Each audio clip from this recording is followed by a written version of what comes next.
This is how you do a tire change on an Audi Q5. Everything will be in the trunk. You're going to be using a DeWalt impact wrench. You're going to be using a 17 millimeter to extract. There's a special key you're going to need. First off, if you do have a front of the vehicle that needs to be changed, the tire is bad, you have to put the spare on the back because the weight of the car is too heavy to turn the car as well as hold up the engine. So we're going to change out this tire first. We're going to jack it up very quickly, and then we're going to extract these. You're also going to need this tool here to take off these caps from the tire. So first off, let's do that. Extract the caps one by one.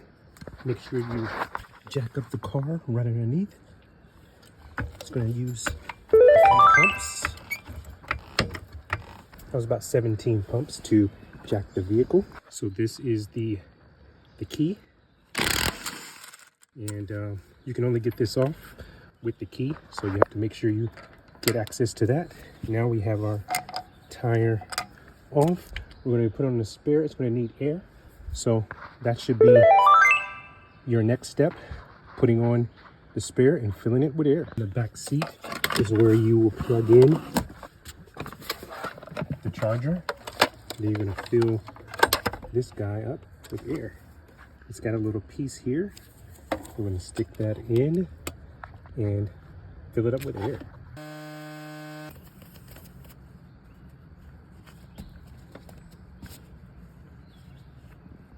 You have to make sure that this is on so that you could keep the air into the tire, because once this cap is removed, the air actually releases from the tire.